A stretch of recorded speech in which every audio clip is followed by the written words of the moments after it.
할렐루야. 네. 오늘도 귀한 성일 주님 앞에 나오신 여러분들을 환영하고 축복합니다. 정말 4월은 가장 아름답고 가장 멋진 달 같아요. 만물이 새롭게 샘솟고 꽃이 피고 이렇게 우리 마음도 밝아지는 그런 달이 4월 같아요. 4월 달에는 가장 중요한 뭐가 있어요? 부활절이 있죠. 예수님의 고난과 부활이 의미가 있는 달이에요. 정말 우리의 움츠렸던 마음도 4월 달에는 활짝 열리고 주님을 향한 우리의 예배와 기도와 찬양이 힘을 얻는 그런 달이 되기를 간절히 바랍니다. 우리 옆에 분들에게도 한번 이렇게 좀 작은 소리로 인사하실까요? 4월에는 좀 생기가 넘치는 인생이 됩시다. 시작. 4월에는 생기가 넘치는 그렇습니다. 네. 자, 우리가 4월이 되면 봄이 되면 또 5월이 되면 가장 많은 우리가 초대장을 받는데 무슨 초대장이죠? 주로 결혼 초대장을 받지 않습니까? 봄이 되면 결혼식을 많이 해요. 결혼은 일생의 가장 중요한 일이에요. 그래서 결혼을 인류의 대사라 그럽니다. 인륜 대사. 그건 큰일이라는 거죠. 왜? 결혼을 잘하면 인생이 행복하게 잘 풀릴 수도 있는데 또 결혼을 조금 잘못하면 또 그것이 인생의 마음속에 늘 고통이 되고 아픔이 될 수도 있어요. 좋은 배우자를 만나는 것도 축복이고 또 서로가 성도 다르고 상황도 다르지만 이렇게 만나서 마음이 하나 되어서 하나님을 섬기며 살아갈 수 있다는 것 큰 축복이에요. 그래서 신혼부부들은 바람이 있다면 우리의 사랑이 영원히 변하지 않았으면 좋겠다. 우리의 사랑이 영원하면 좋겠다. 그런 마음들을 가지고 있어요. 그래서 저도 이렇게 뒤돌아보면 참 결혼식 주례를 많이 했어요. 보니까 제 얼핏 생각에도 한 300건 이상은 한 것 같아. 매년 한 7, 8상, 10상까지 이렇게 하면은 벌써 제 목회가 30년, 7, 8년이 돼가니까 그렇게 많이 한 것 같아요. 근데 결혼할 때 보면 이게 예물을 주고 받잖아요. 결혼 폐물을. 그래서 이제 금반지도 주고 받고 또 이렇게 보석 반지도 주고 받는데 이제 그런 걸 주는 이유는 뭐예요? 우리의 사랑이 이렇게 금처럼 변하지 않고 다이아몬드처럼 변하지 않는 그런 사랑이 되면 좋겠다. 이제 그런 바람을 거기에 담아서 우리는 이렇게 나누는 경우가 많아요. 근데 젊은 신혼부부들이 가장 많이 선호하는 보석이 뭐냐? 다이아몬드라 그럽니다. 다이아몬드는 비싼 게 흠이에요. 아무나 받을 수 있는 게 아니에요. 그러나 그것은 그만큼 가치가 있다는 거예요. 왜? 다이아몬드의 특징이 매우 단단하다는 거예요. 망치로 깨도 안 깨진다는 거예요. 다이아몬드는 변하지 않는다는 거예요. 색이 안 변하고 그리고 흠이 잘 나질 않아요. 뭐를 긁어도 흠이 안 나요. 또 오랫동안 보관할 수 있다는 거예요. 그 다이아몬드 같은 그런 사랑을 누구나 꿈꾸지만 그것이 곧 마음대로 되는 것은 아니에요.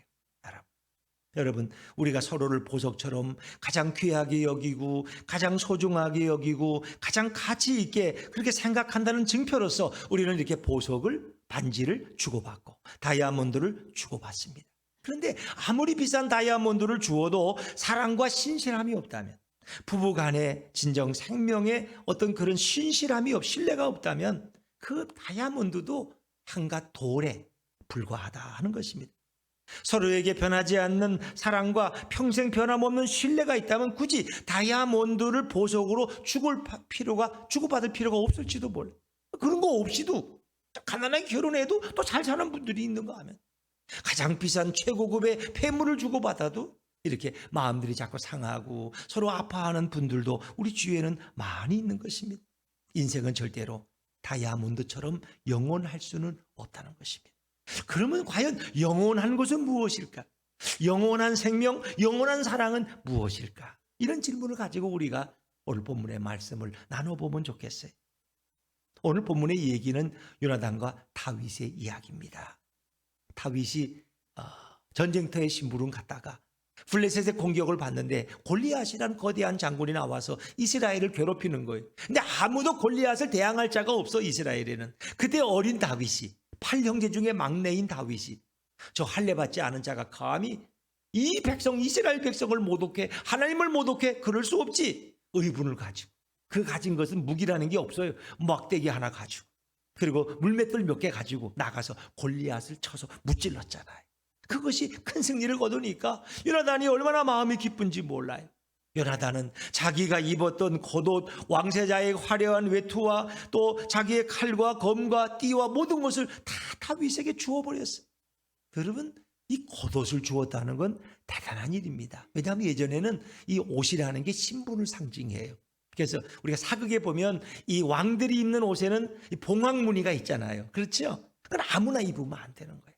그걸 만들기 위해서는 많은 수공업자들이 동원돼서 그걸 지어서 만드는 거예요. 거기에 또 술을 놓는 거예요.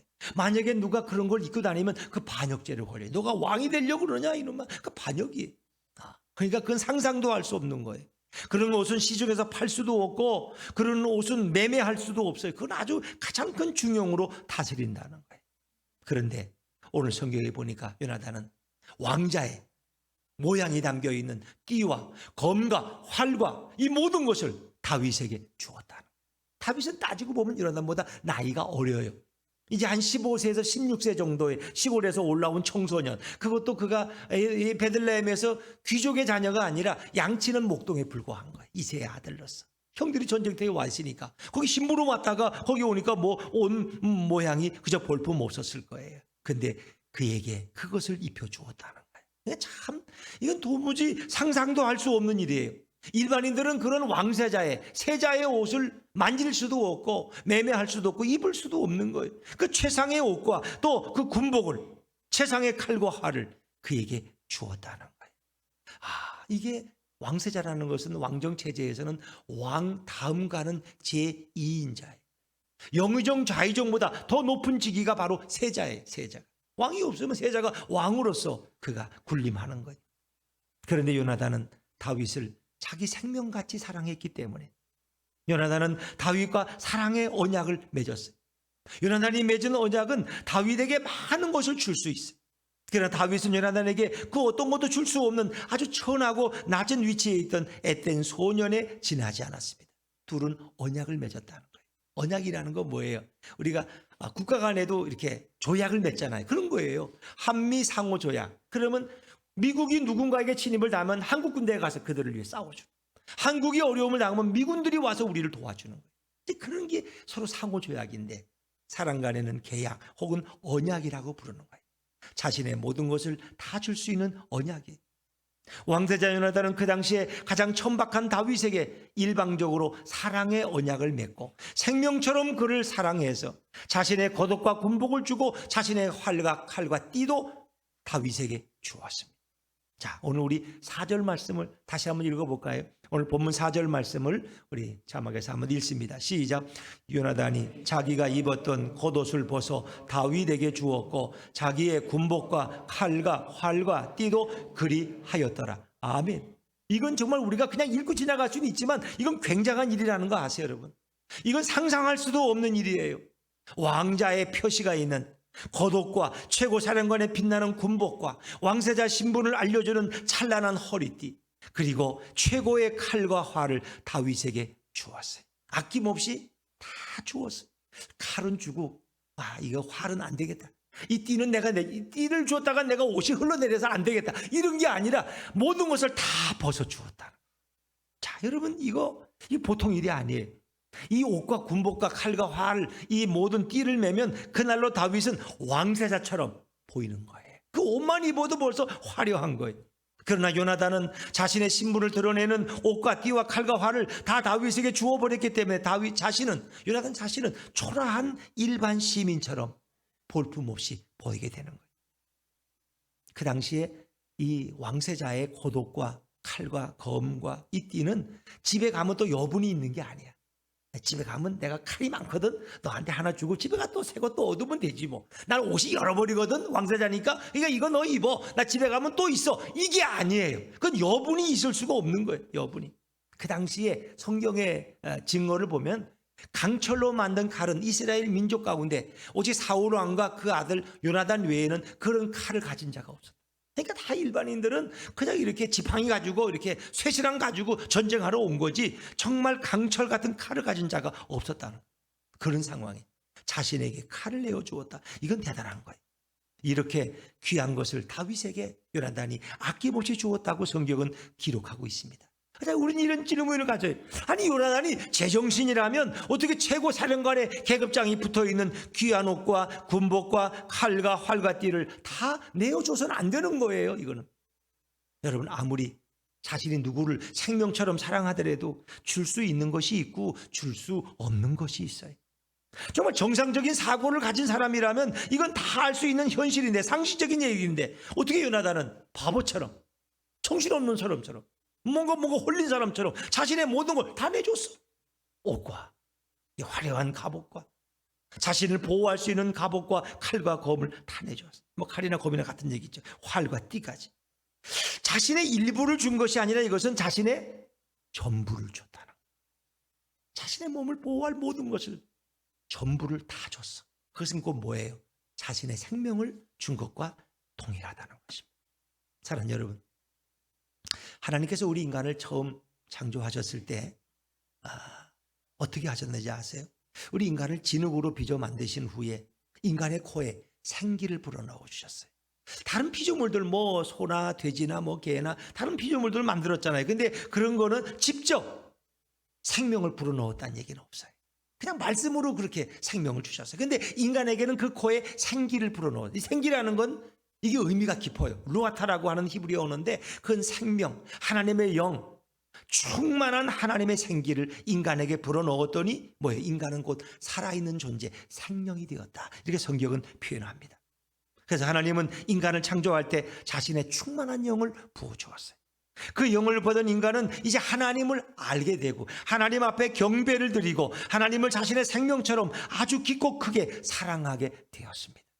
이게 인간만의 특권이에요. 그것은 곧 인간에게 영혼을 주었다는 거예요. 이렇게 만들어진 인간은 누군가를 사랑할 때 자신의 생명처럼 여기고 자신의 생명처럼 아끼며 사랑하게 됩니다. 인간은 무엇을 하든지, 인간은 무엇을 바라보든지 자신이 진정 원하고 자신이 정말로 뭐를 좋아하면 자신의 생명을 바치면서 자신의 생명만큼 좋아하고 귀중하게 여기는 존재로 태초에 창조를 받았습니다.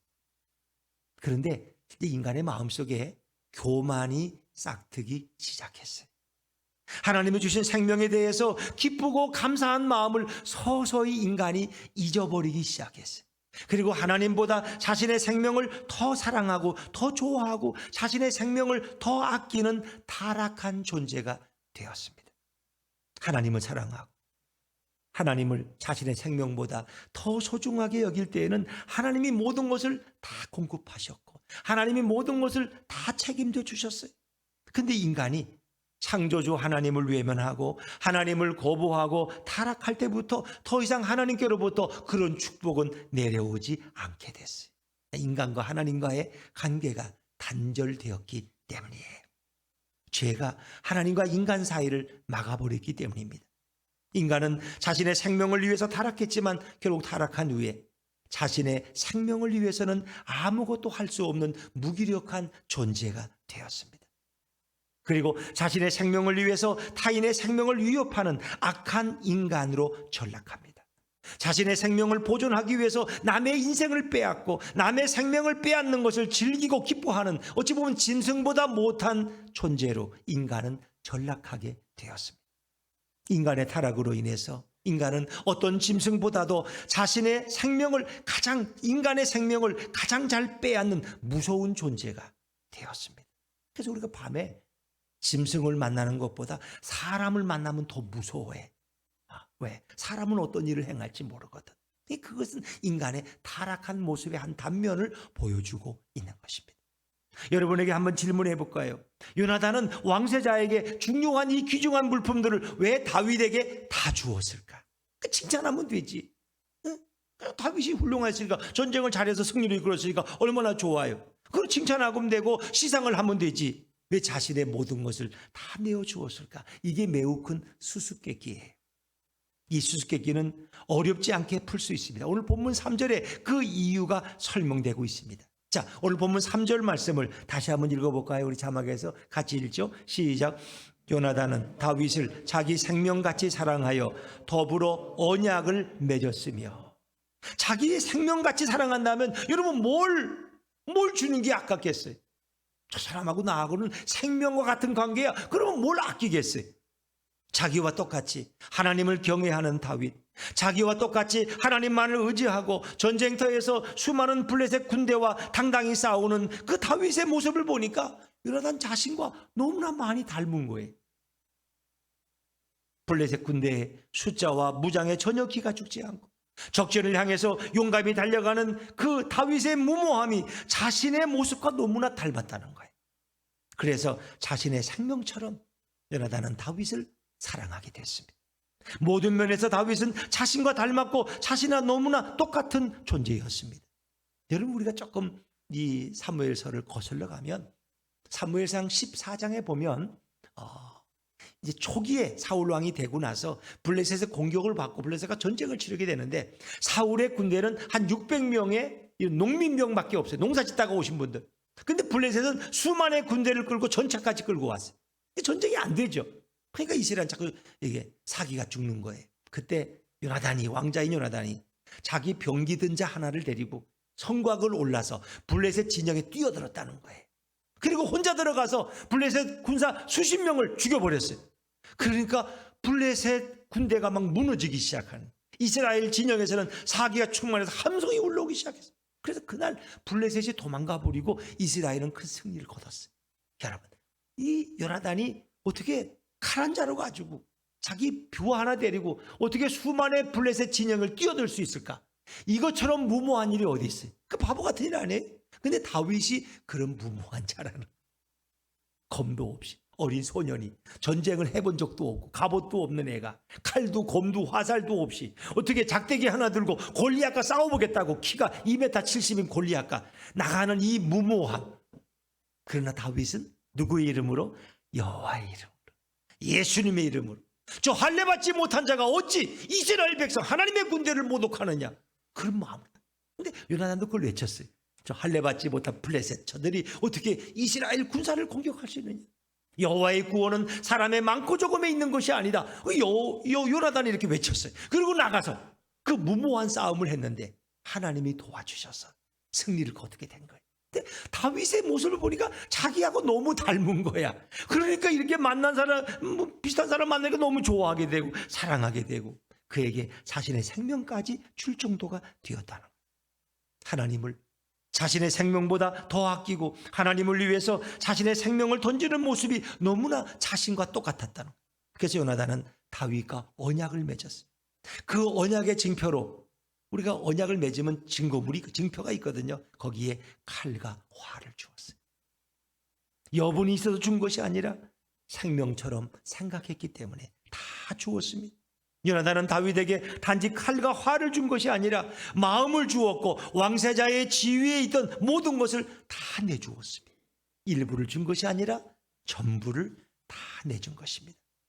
다윗이 받을 만한 자이기 때문에, 다윗이 존귀하기 때문에 준 것이 아니라 하나님의 마음에 사로잡혀서 모든 것을 순식간에 다 내어주었어요.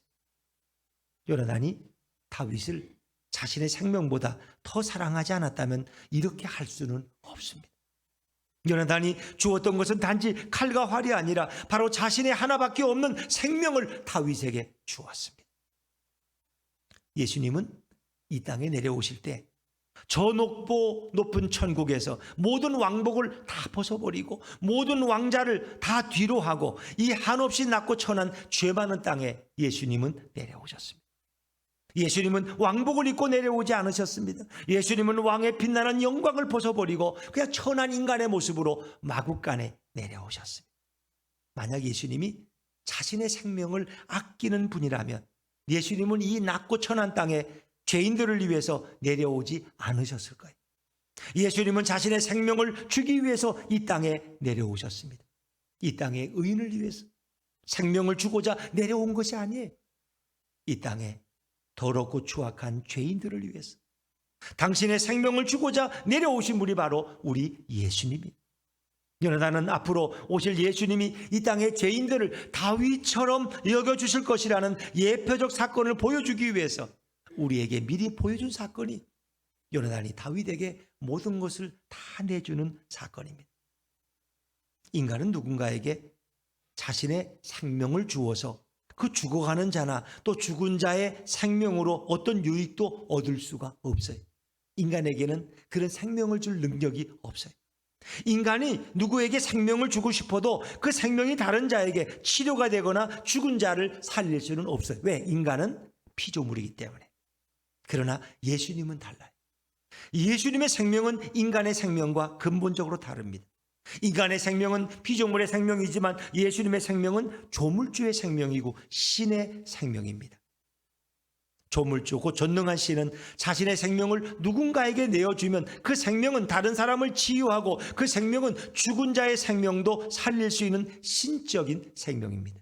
그래서 예수님이 이제 나사로가 죽었을 때 이미 장사된 지 나흘이 돼서 막 썩은 냄새가 난다 그러잖아요. 근데 예수님이 뭐 돌을 치우라고 그러고 무덤에 돌을 치우고 나사로야 나오너라 라고 말씀하시는 건 뭐예요?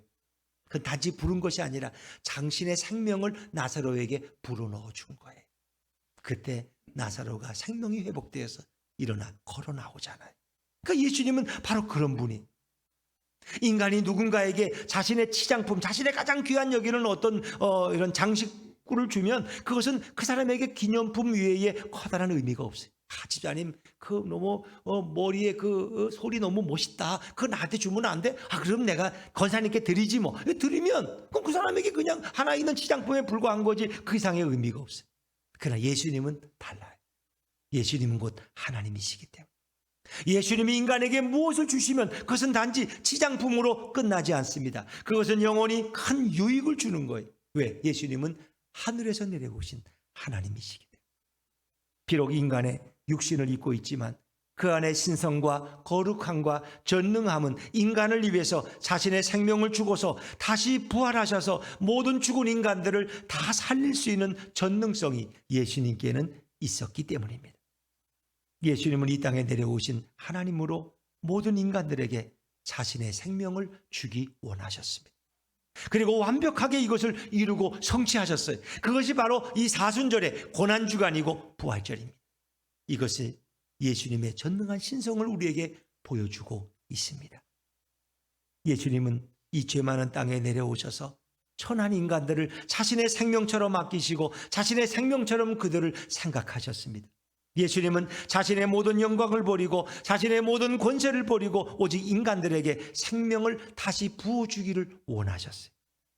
그러나 백성의 장로들, 바리새인과 사두개인들과 율법사들은 그런 예수님이 초라하게 모든 것을 벗고 있는 모습 속에서 저 예수는 하나님께 죄를 지어서 영광도 얻지 못하고 초라하고 가난하게 산다가 이렇게 고난을 받는다고 예수님을 비난하고 모독했습니다.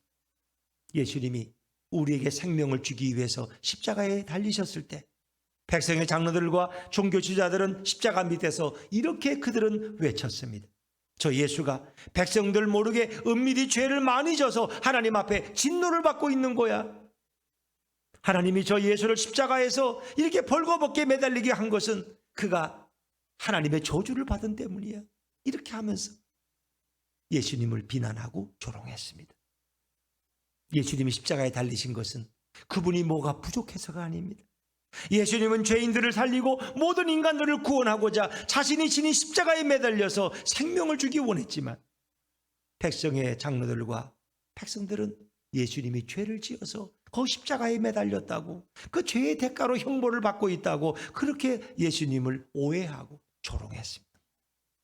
예수님에 대한 오해와 불신은 예수님에 대한 심한 모독이고 고통스러운 일이었습니다. 사랑하는 여러분, 예수님은 그분의 소원이 이 땅에 있는 동안 많은 사람에게 자신의 생명을 주고 싶으셨어요.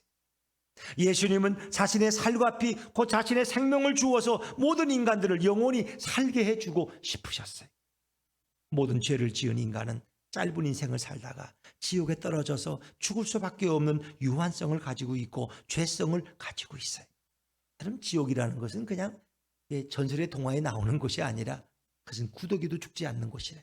그러니까 영원히 고통을 당하는 곳이 지옥이고 음부예요. 그러나 예수님의 살과 피를 모든 죄인들이 다 먹고 마신다면 우린 영원히 살 수 있는 길이 열리는 거예요. 자, 우리 요한복음 6장 53절부터 55절까지 자막에서 한번 읽어볼까요? 같이 읽죠. 시작. 예수께서 이르시되 내가 진실로 진실로 너희에게 이르노니 인자의 살을 먹지 아니하고 너희 속에 생명이 없느니라.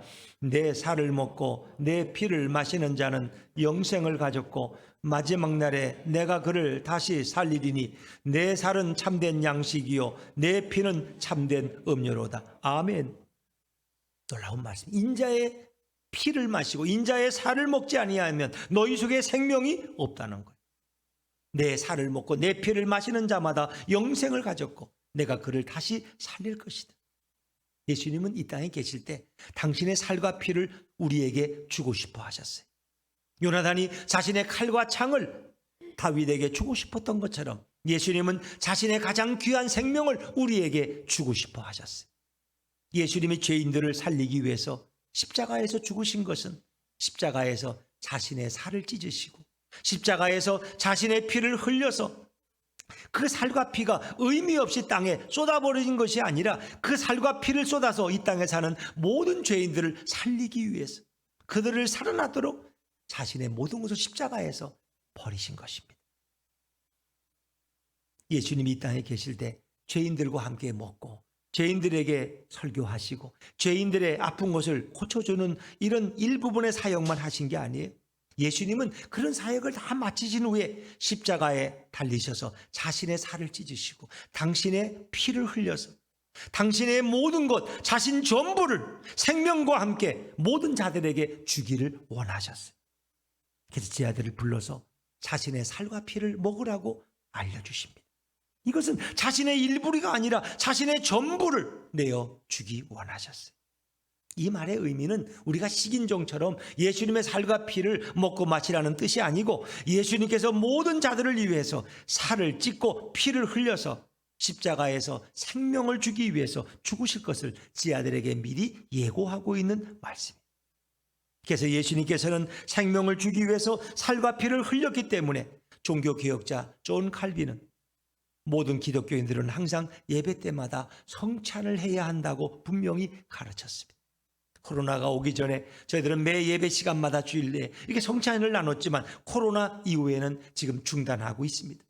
코로나가 안정되면 우리가 예배 때마다 주님의 살과 피를 먹고 마시는 이 예식을 계속해야 할 것입니다. 예수님의 살과 피를 예배 때마다 기념하고 깊이 생각하게 된 계기가 된 것입니다. 여러분, 생명이란 인간들에게 가장 소중한 거예요. 여러분, 생명이 왜 소중한지 아세요? 생명이 왜 소중해요? 하나밖에 없기 때문에. 1부에도 우리 손민영 형제가 답을 하고 2부 때도 그러네. 정답을 알고 있으니까 이제 본인도 확신했고, 그래, 생명은 하나밖에 없어요. 생명이 여러 개면 얼마나 좋겠어요. 이 주머니에도 저 주머니에도 지갑에도 하나씩 생명을 넣어놔. 도둑이 내 생명 가져가면 걱정하지 마. 난 집에 가면 또 생명 저장해 놨어. 금고문 열면 생명 10개나 있어. 이러면 뭐 죽는 게 두렵지 않아요. 그래, 전쟁에 가서 계속 죽어도 돼. 또 집에 오면 또 꺼내서 생명을 집어넣으면 되거든. 근데 생명은 하나밖에 없다. 생명은 하나밖에 없어. 집은 2채 3채를 가지고 있을 수 있지만, 차는 2대 3대 가질 수 있지만 생명은 하나밖에 없기 때문에 생명이 소중한 거예요. 생명을 몇 개씩 가진 사람은 없어요. 생명을 귀한 것은 오직 하나이기 때문에 인간의 생명은 누구에게 전달할 수가 없어요. 인간은 자신의 생명을 누구에게 전달해주고 싶다고 해서 전달할 수가 없어요. 물론 어떤 장기를 떼어주는 건 장기 기증. 그래서 내가 2개 있는 걸 하나를 가족에게, 친구에게 떼어준다, 이런 건 가능해요. 그러나 그것은 장기의 일부지 내 생명을 주는 것만은 아니에요. 아무리 사랑하는 자식이 질병으로 죽어가도 그것을 지켜보는 것이 죽는 것보다 더 고통스러운 부모의 입장이지만 부모의 생명을 자식에게 전달해 줄 수는 없어요. 너가 젊으니까 살고 나는 이제 죽어도 괜찮다, 이게 안 된다는 거예요. 그것이 장기의 일부를 주고 수혈을 해줄 수는 있지만 내 생명을 줄 수는 없다는 것입니다. 그러나 예수님은 자신의 생명을 누구에게라도 전달할 수 있는 능력을 가지고 계시기 때문에 자신이 죽어서 수많은 인간들을 살리는 놀라운 생명력을 예수님은 가지고 계십니다. 인간은 자신이 아끼고 사랑하는 자에게 생명을 주기 위해서 값진 다이아몬드나 또 보석을 결혼 예물로 줍니다. 이것을 생명을 주는 하나의 의식으로 삼습니다.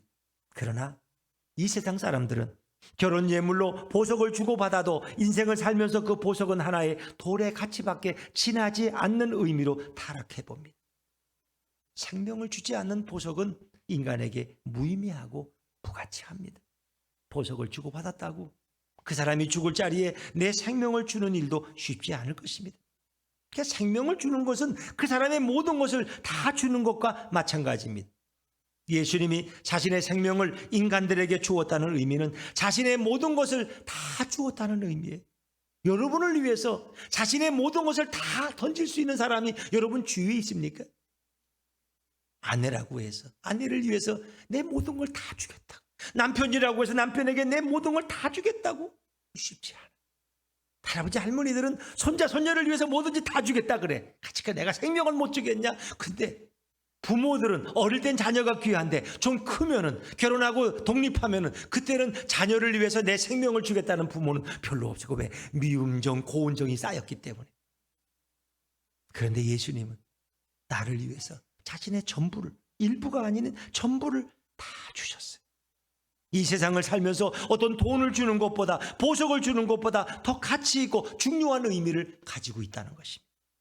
예수님이 주신 생명은 예수님 자신을 우리에게, 나에게 다 주었다는 의미예요. 내 생명이란 가장 소중한 것이기 때문입니다. 하나님께서 사람을 창조하실 때 다른 짐승들도 다 진흙으로 빚어 만드셨어요. 그러나 짐승들은 육체와 정신은 존재하지만 영혼이 없는 거예요. 인간은 진흙으로 창조한 후에 그 코에 생기 곧 하나님의 영을 불어넣어 주셨어요. 그래서 우리는 살아있는 존재, 영혼을 가진 생명이 되도록 해주셨어요. 인간은 모든 피조물 중에 유일하게 영혼이 있는 가장 가치 있고 가장 존귀한 자로 하나님이 우리를 창조하셨습니다.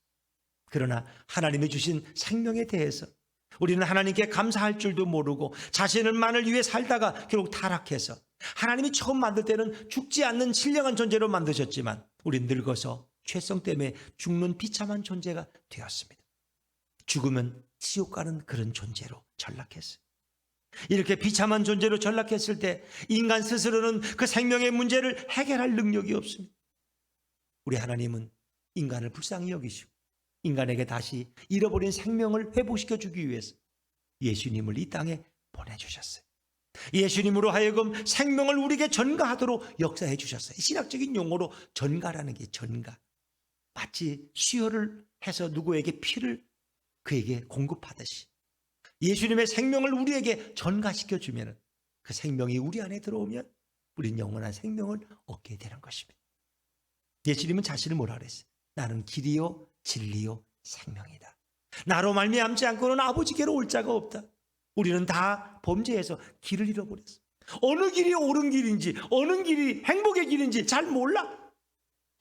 그래서 세상 사람들하고 비슷해. 많이 모으면 행복하리라고, 성공하면 행복하리라고, 출세하면 행복하리라고. 출세가 행복을 주지 못해. 물질이 행복을 주지는 못해. 물론 물질이 없은 것이 꼭 행복하다고 말할 수는 없죠. 그러나 그것이 아니에요. 길을 잃은 인생들에게 우리가 가야 할 길을 안내하시는 분이 예수님. 생명을 잃어버린 우리에게 영원한 생명을 공급해 주시는 분이 예수님. 무엇이 진리인지 잘 몰라. 진정한 구원의 진리를 우리에게 알려주시는 분이 바로 예수님. 예수님은 죽어가시며 그 생명을 타락한 인간들에게 전가해 주셨기 때문에 인간들이 다시 창조 때처럼 존귀한 존재로 회복되고 우린 영원한 생명을 다시 가지게 되었습니다. 이런 하나님의 놀라운 은혜가 없었다면 인간은 짐승들보다 못한 존재가 되었을 거예요. 어떨 때는 사람이 하는 일이 짐승보다 더 못할 때가 많아요. 짐승도 그렇게는 안 한다고. 얼마나 답답해. 인간은 타락하면 지옥으로 들어가지만 짐승은 영혼이 없기 때문에 죽으면 천국도 지옥도 없이 그냥 편안하게 사라지는 존재가 짐승. 우리가 사랑하는 애완견 강아지에게는 영혼이 없어요. 육신적으로 죽으면 끝이에요. 야, 강아지야, 천국에서 또 만나자, 그런 인사는 안 돼요. 이 땅에서만 우리에게 즐거움을 줄 거예요. 타락한 인간이 갈 곳은 지옥밖에 없지만 하나님께서는 예수님을 보내서 지옥이 아닌 천국으로 우리를 인도하도록 역사해 주셨습니다. 여러분, 요나단이 시골뜨기 다윗에게 자신의 가장 귀한 칼과 창을 주어서 그가 얻을 수 있는 것은 아무것도 없어요. 요나단은 자신의 생명을 줄 필요가 없었던 다윗에게 자신의 생명 같은 칼과 활을 다 내주었어요. 그것은 요나단이 다윗을 자신의 생명처럼 아꼈기 때문에 자신의 모든 것을 다 주고 싶은 마음이 바로 칼과 활과 띠와 왕자의 화려한 외투를 겉옷을 그에게 주었습니다. 요나단은 자신이 왕세자로서 이스라엘 민족을 모든 전쟁에서 승리케 하고 싶었는데 자신은 그렇게 하지 못했어요. 근데 다윗은 자신의 생명을 돌아보지 않고 이스라엘 민족을 구하기 위해서 큰 장수인 골리앗과 싸워서 큰 승리를 거뒀어요. 요나단은 그런 다윗이 너무 사랑스러웠고 너무 마음이 들어서 당장 이스라엘 왕처럼 만들어주고 싶었어요. 다윗을 우뚝 세워주고 싶었어요. 요나단의 이런 모습은 바로 예수 그리스도의 모습을 우리에게 보여주고 있습니다. 인간에게 가장 존귀함은 우리가 예수 그리스도의 모습을 나타낼 때 인간이지만 신의 사용함을 받은 피조물로서 가장 높은 위치까지 올라갈 수 있어요. 요나단의 가장 훌륭함은 인간으로서 그리스도의 모습을 가장 많이 담고 있다는 거예요.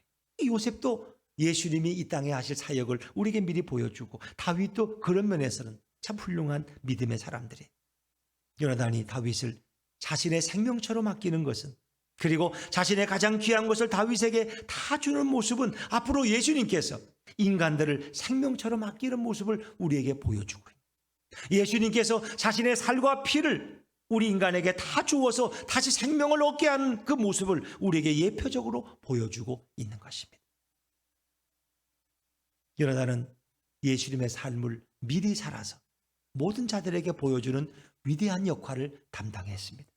이것은 왕세자의 지위와 위치보다 더 크고 존귀한 모습으로 성경은 평가합니다.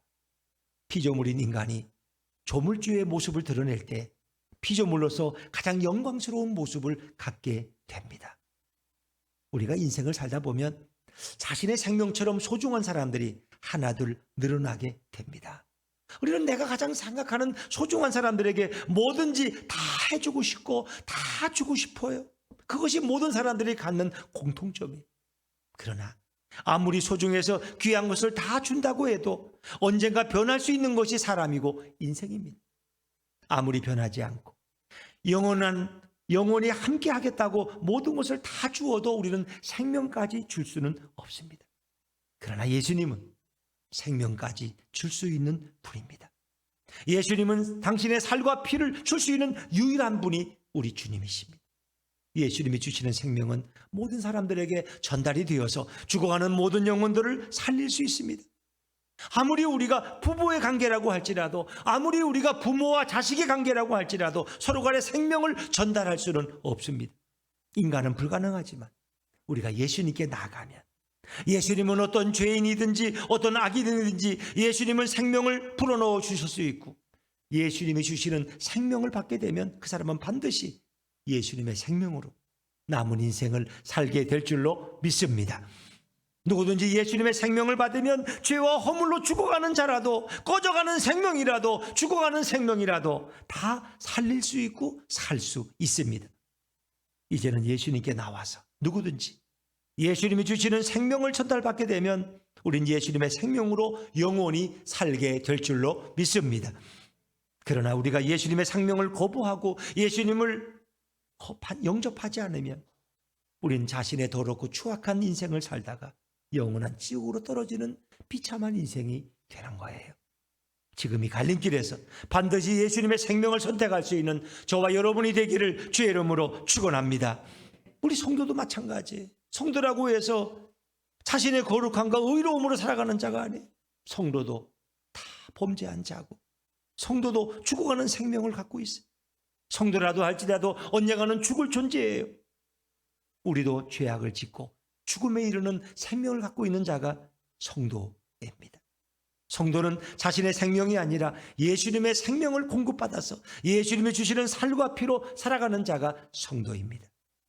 예수님의 살과 피는 바로 성찬입니다. 성찬을 통해서 예수님이 주시는 생명력을 유지해야 합니다. 예수님이 주시는 성찬을 통해서 예수님의 가장 고귀한 생명을 얻어서 예수님의 생명으로 남은 인생을 우리 당당하게 살아갈 수 있습니다. 예수님의 고귀한 생명이 내 안에 들어오면 아무리 그가 더러운 죄를 지었더라도 그는 점점 깨끗한 인생으로 살아갈 수 있습니다. 성화를 경험할 수 있습니다. 예수님의 고귀한 생명이 내 안에 들어오면 남을 잘 비방하고 인자함이 없고 주변에게 피해를 주는 그런 성도라고 할지라도 저절로 예수님처럼 살 수 있는 능력이 생겨나게 됩니다. 성도는 자신의 힘과 능력과 자신의 경건과 의로움으로 인생을 사는 자가 아닙니다. 예수님이 전가해 주신 생명으로 인생을 사는 자가 바로 성도입니다. 예수님의 의로움을 받고 예수님의 능력을 공급받고 예수님의 인자함으로 살려면 이제 예수님의 전가해 주는 생명력이 우리 안에 충만해져야 합니다. 예수님으로 충만한 성도가 바로 이 세상에서 예수님처럼 살게 될 줄로 믿습니다.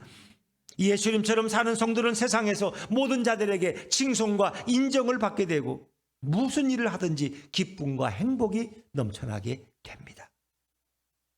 우리는 이제 예수님의 생명을 얻어서 요나단처럼 예수님처럼 그렇게 살아야 합니다. 우리가 예수님을 닮고 요나단을 닮아야 됩니다. 교회에서 예수님처럼 요나단처럼 사는 자는 자신의 생명을 모든 자들에게 나눠주고 부어줄 수 있는 자예요. 아프고 병들고 힘들어하는 자를 비방하고 흉보거나 욕하지 않고 비록 교회에서 천하고 사회에서 그가 큰 자가 아닌 작은 자일지라도 다윗처럼 볼품없는 자라도 그런 자에게 자신의 가장 귀한 예수님의 생명을 전달해 주는 자가 귀한 성도입니다. 그런 성도에게 그런 자들에게 예수님처럼 따스하게 대해주고 인자하게 대해주고 힘과 위로를 주어야 합니다. 요나단처럼 무엇을 다윗에게 바라고 무슨 다윗에게 얻을 유익을 위해서 다윗에게 접근하는 것이 아니라 생명같이 사랑하기 때문에 자신의 겉옷을 벗어주고 자신의 군복과 칼과 활과 띠를 아낌없이 주는 자가 성도가 되어야 합니다. 교회에 나이 들고 아픈 성도가 있다면 그런 성도에게 김치를 담가다 갖다 주기도 하고 그가 아플 때에 죽 한 그릇을 쏘아서 갖다 주는 것, 이것이 바로 예수님처럼 요나단처럼 행동하는 성도입니다.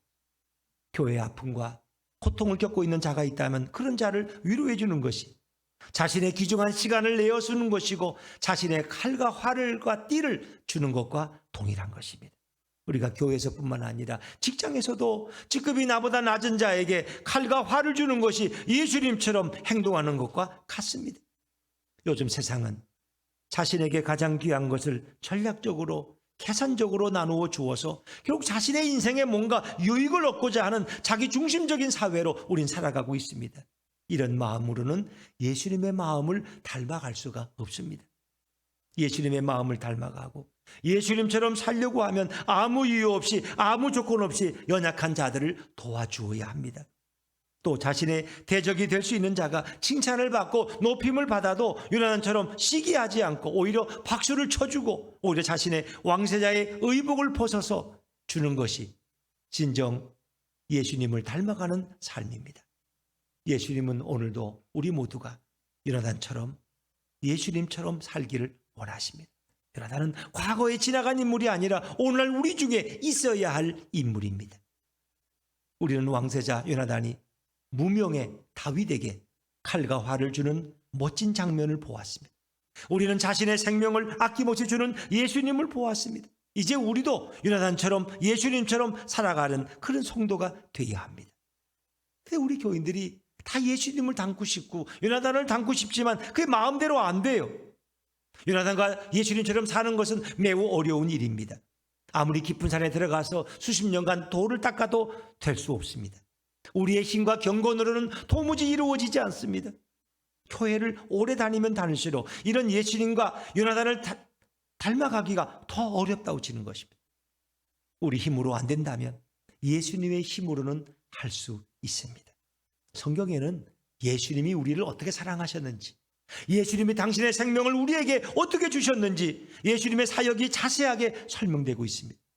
우리가 하루를 시작할 때 새벽에 나와서 주님의 말씀을 읽어도 좋고 또 그렇지 않으면 직장에 나가서 우리 출근하는 버스에서 성경을 읽고 예수님을 생각할 수 있다면 그 사람은 언젠가는 예수님을 닮아가는 인물이 될 수 있습니다.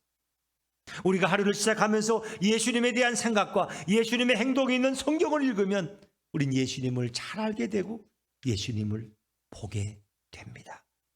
예수님을 많이 보고 예수님을 깊이 알게 되면 자신도 모르게 저절로 예수님을 닮아가게 됩니다. 지금은 그렇지 않은 것 같은데 모르겠어요. 지금도 가끔 나오는지. 한 몇 년 전에 대출 광고가 이 TV 광고에 막 나오는 적이 있어요. 뭐 저축은행이고 무슨 은행이고 막. 근데 그 노래로 이렇게 나오는데 아이들이 오죽 많이 봤으면 그 노래로 대출 광고를 불러. 세계에서 그런 나라는 대한민국밖에 없대. 왜 다른 나라는 대출 광고는 광고를 못하게 돼 있어요. 우리나라는 대출 광고가 너무 많아. 이 제3은행 거 이래가지고 사람들이 이런 걸 사채를 뭐 이런 걸 이용했다가 저축은행 너무 어려움 당하잖아. 그건 왜 그래? 아이들이 많이 들었기 때문에, 많이 보았기 때문에 그냥 그걸 보지도 않고 따라하고 노래 부른다.